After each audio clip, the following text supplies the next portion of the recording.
Hello. Welcome to Sim Games TO, and I'm your host, Tony. Today we're going to be making a business center in our city of Toronto, and I'm going to show you how to make it profitable for your city. So first we're going to find a suitable location for this. We already have a very vibrant downtown district, so I'm going to look for a different location just to spread Sims out throughout the city better.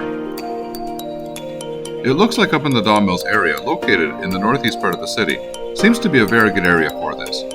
There is a large population that would surround it, and it looks like the next logical place with an open area that can use some urbanization. In order to make this the city a profit, there are two things that are going to need to come together for that to happen. The first is that we're going to need to turn this into a park area using the Park Life DLC, and the other is that we're going to need to stuff the park with many unique buildings that all have entertainment points. So let's start by painting in the park area. I'm going to paint the entire place with this tool, and we're going to name it appropriately the Don Mills Business Center. I am then going to make all the roads that are going in and out of this business center, because we're going to be placing all the buildings and assets along those. I'm also going to be using the small 2-lane roads for this, as I don't expect that this is going to be an area with high traffic volumes. For the buildings, what I'm going to do is place in assets that I have downloaded from the City Skylines Steam Workshop, and that all have entertainment scores. I'm then going to place the dirt road around the buildings and then place these small good-looking parking lots all around the dirt roads. This will give it a more open space look and makes it look more realistic. If you have ever been around any business centers that have light industrial buildings, lower level and small office towers, you will see that these generally have a lot of parking lots all around them. So this just creates that accurate representation.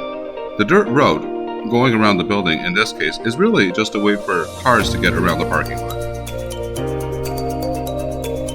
Then what I'm going to do is create the main gate for the park here, right next to the GO train that will service the business center. This train line, which represents the real-life GO train Richmond Hill line, will run from here all the way to the downtown while servicing some stops in residential areas along the way.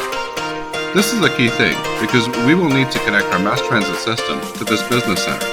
This way Sims will be able to access and commute to the business center easily from all over the city. I would not be able to overstate how important this is to driving visitors to the business center, as this is what will make it more profits. I am then going to place side park entrances between all of the buildings. Then I'm going to weave these through the buildings with pathways for the Sims to use. This will interconnect the park, allowing Sims to commute throughout the business district using these entrances and pathways. I'm also going to place trees in the corners of some of the open spaces to give it a more realistic and nicer look.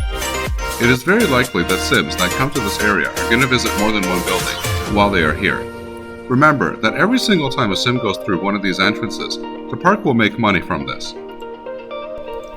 Therefore, if a single Sim pays, say $10 to go through our gate, if that same Sim then walks around to visit several buildings and walks through say 5 entrances at our park, this will become a revenue of $50 from this single visit, maximizing our profit versus visit efficiency. So you can see how this concept can become very profitable for your city very quickly. I personally see this as an ethical way to make good use of the Park Life DLC and the mechanics of the game. I will not digress, but I do realize that there are some, let's call it, less ethical ways to use this DLC to make your city a killing with this DLC out there. But moving along, you can choose to use any type of assets you would like to, just as long as they have an entertainment score. I chose these building assets specifically because they are generic and are a good fit for the look and feel of Toronto, giving it a more realistic representation of the city. But of course, you can choose any types of buildings that you want to, that may look good in your city. It is very important for the buildings to have entertainment scores, because this is going to determine how attractive the park is for Sims to visit. The higher the entertainment score of your park is, the more likely it is that Sims will choose to visit your park. This also makes Sims more willing to travel a longer distance to get to your park, and this includes both residents and tourists.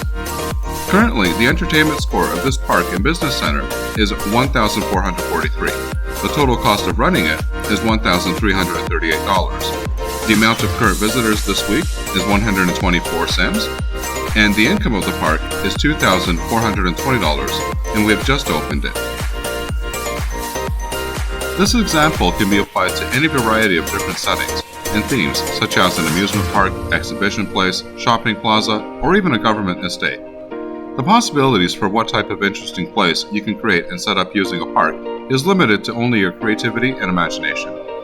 I hope that you found this video helpful and useful, and perhaps has given you some ideas to work with that you can implement in your city build. Thank you for watching.